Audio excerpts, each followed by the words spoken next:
आज हम जो है हिंदी साहित्य की विधाएं जो आपके सेकेंड यूनिट का में सम्मिलित की गई है उसके अंतर्गत हम जो है गद्य शिक्षण का अध्ययन करेंगे। हिंदी साहित्य की विधाओं को जो है 3 भागों में विभाजित किया गया है, गद्य, पद्य और व्याकरण।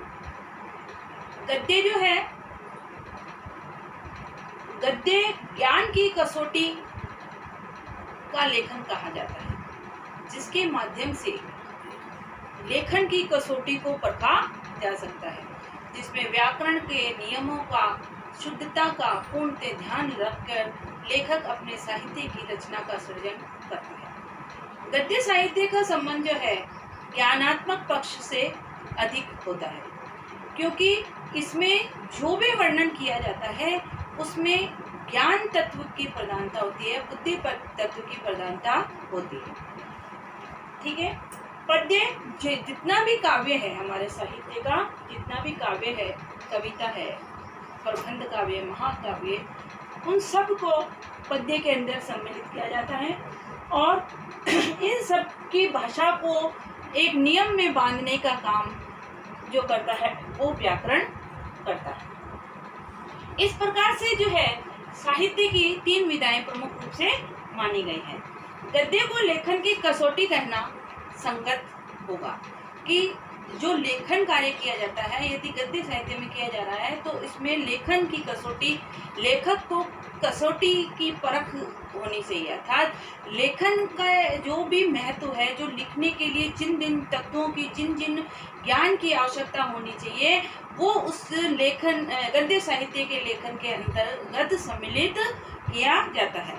गद्य के अंदर जो है कहानी, नाटक, उपन्यास, निबंध इत्यादि को सम्मिलित किया जाता है, जो एक लेखक के अपने जीवन से संबंधित भी हो सकती है, समसामयिक भी हो सकती है और एक जीवन की घटना भी हो सकती है। ठीक है जी।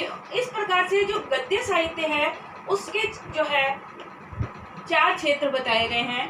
पहला है निबंध, दूसरा है जीवनी, तीसरा है आत्मकथा, चौथा है संस्मरण और 5वां है कहानी। ठीक है।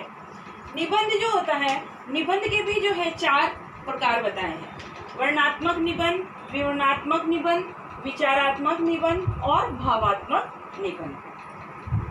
वर्णनात्मक निबंध जो होते हैं उसमें किसी वस्तु, स्थान, व्यक्ति, घटना जिसका लेखक ने प्रत्यक्ष रूप से दर्शन किया है, प्रत्यक्ष रूप से जिसको अनुभव किया है, उन सब को अपने शब्दों के जाल के माध्यम से वो व्यक्त करता है, उसे जो है वर्णनात्मक निबंध कहते हैं। और विवरणात्मक निबंध जो है इसमें के अंदर किसी व्यक्ति, वस्तु आदि के बारे में संपूर्ण जानकारी, उसके बारे में वर्णन किया जाता है, उसके बारे में संपूर्ण जानकारी प्रदान की जाती है, वो जो है विवरणात्मक निबंध कहलाते हैं। और विचारात्मक निबंध जो है उसमें बुद्धि तत्व की प्रधानता होती है, चिंतन की प्रधानता होती है, जिसमें जो है लेखक विचार करके, मंथन करके अपने विचारों को लेखन के माध्यम से अभिव्यक्त करता है, उसे वह जो निबंध होते हैं वो विचारात्मक निबंध कहलाते हैं। अब वह भावात्मक निबंध, भावात्मक से तात्पर्य है कि हमारा मन से जिसका लगाव, जो घटना, जो व्यक्ति, जो वस्तु हमारे मन को छू जाती है और उसके बाद में हमारे मन में जो उसके प्रति प्रतिक्रिया उत्पन्न होती है, जो भाव उत्पन्न होते हैं, उनको उन अपने शब्दों के जाल से अभिव्यक्त करना जिस निबंध के अंदर लेखक करता है उसको भावात्मक निबंध कहा जाता है। इस प्रकार से निबंध के जो है 4 प्रकार बताए हैं। अब दूसरा क्षेत्र है जीवनी। जीवनी जो है लेखक की स्वयं की भी हो सकती है और दूसरे के जीवन के बारे में भी वो वर्णन कर सकता है। अधिकांश से दूसरे के जन्म से लेकर मृत्यु तक की समस्त घटनाएं जिसके बारे में उसको जानकारी है उसका इसमें वर्णन किया जाता है, उसे जीवनी कहा जाता है। आत्मकथा व्यक्ति की, लेखक की स्वयं की होती है, जिसमें वह अपने जीवन की समस्त घटनाओं को क्रमवार जो है अभिव्यक्त करता है। जब से उसको एक समझ आती है और उसकी बुद्धि का विकास होता है, उसके बाद में उसके जीवन में जो जो घटनाएं घटित हुई है उनको एक के बाद एक क्रमवार जो है वो अभिव्यक्त करता है। आत्म कथा के अंतर्गत जो है वैयक्तिक अनुभूति की जो है प्रधानता होती है, इसलिए इसमें जो है कभी कभी जो है अतिशयोक्ति के माध्यम से भी लेखक जो है वर्णन कर सकता है। ठीक है, आत्मकथा लेखक की स्वयं की ही होती है, जीवनी जो है लेखक दूसरे की ही लिख सकता है और खुद की भी लिख सकता है। नेक्स्ट है संस्मरण। संस्मरण जो होता है, जो हमारी स्मृति में लुप्त हो गया है, वह घटना या वह चित्र जो हमारी स्मृति में विद्यमान है और परिस्थितिवश वह जो वापस उत्पन्न हो जाता है, वापस रिमाइंड हो जाता है। संस्मरण मतलब रिमाइंड होना, उन सबको, उस संस्मरण की घटनाओं को अपने लेखन में अभिव्यक्त करना, वो जो है संस्मरण कहलाता है। जैसे महादेवी वर्मा ने जो है अतीत के चलचित्र में जो है अपने जीवन की बारे में उन्होंने जो है संपूर्ण वर्णन किया है कि किस प्रकार से अपने मेरे जीवन में क्या क्या घटनाएं कैसे घटित हुई, या वो गौरा गाय का वर्णन किया है, उसमें उन्होंने उसका वर्णन करके बताया है।